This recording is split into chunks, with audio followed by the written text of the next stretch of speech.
बिस्मिल्लाहिर्रहमानिर्रहीम। अस्सलामुअलैकुम।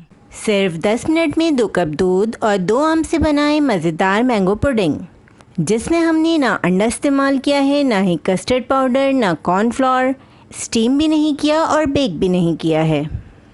बहुत ही ज़बरदस्त रेसिपी आज हम आपके लिए लेकर आए हैं। मैंगो सीज़न में मौजूद हैं, बहुत ही ज़बरदस्त किस्म के आजकल मैंगोज़ आए हुए हैं। आज हम आपके लिए लेकर आए हैं मैंगो पुडिंग की बहुत आसान रेसिपी।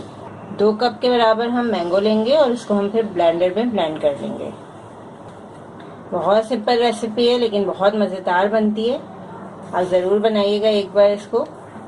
2 कप के बराबर हमने मैंगो क्यूब्स ले लिए हैं। अब हम इसे ब्लेंडर में ब्लेंड करके प्योरी बना लेंगे। मैंगोज को हमने अच्छी तरह ब्लेंड कर लिया है, बिल्कुल फाइन पेस्ट बना लिया इसका। अब हम नेक्स्ट स्टेप की तरफ चलते हैं। यहाँ पे हमारे पास है चाइना ग्रास पाउडर। ये इजीली मिल जाता है, मार्केट में आसानी से अवेलेबल होता है। 10 ग्राम का ये पैकेट है, यानी कि 1 टेबल स्पून इसमें चाइना ग्रास पाउडर है और इस रेसिपी में हमें 1 टेबल स्पून ही चाहिए। अब हम 1/4 कप पानी में चाइना ग्रास पाउडर को अच्छी तरह मिक्स करेंगे। अब हम चलते हैं नेक्स्ट स्टेप की तरफ।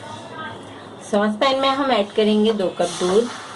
1/2 कप हम इसमें चीनी ऐड कर रहे हैं। आप अपने टेस्ट के मुताबिक चीनी ऐड कीजिएगा। मीडियम हाई फ्लेम पर अब हम दूध को बॉईल करेंगे। चीनी को हमें मेल्ट करना है। दूध में उबाल आ रहा है, अब हम फ्लेम को बिल्कुल लो पे कर देंगे।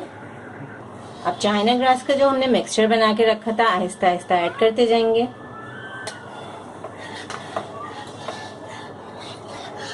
सिर्फ 5 मिनट तक हम इसे लो फ्लेम पर पकाएंगे।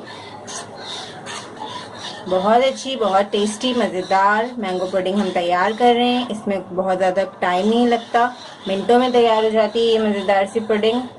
कोई गेस्ट आ जाए आपके अचानक, आप झटपट से इसे बना के फ्रीज़र में रख दें, 10 मिनट में जम जाती है। बस अब हम इसे 5 मिनट लो फ्लेम पर पकाएंगे। उसके बाद हम मैंगो प्योरी ऐड कर देंगे। लो फ्लेम पर हमने दूध को अच्छी तरह पका लिया है। अब हम इसमें मैंगो प्योरी ऐड करेंगे।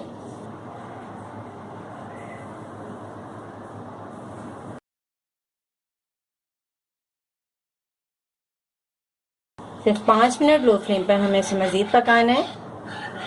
5 मिनट हो चुके हैं, अब हम फ्लेम को ऑफ कर देंगे और मैंगो पुडिंग को सर्व करके दिखाएंगे। मैंगो पुडिंग के मज़ेदार से मिक्सचर को हमने ठंडा कर लिया है। ज़्यादा देर मैंगो पुडिंग के मिक्सचर को हम नहीं छोड़ेंगे पैन में, वरना ये जमने लगेगा। अब हम पुडिंग के बाउल्स को फ्रिज में रख देंगे तकरीबन 1 घंटे के लिए, ये अच्छी तरह सेट हो जाए।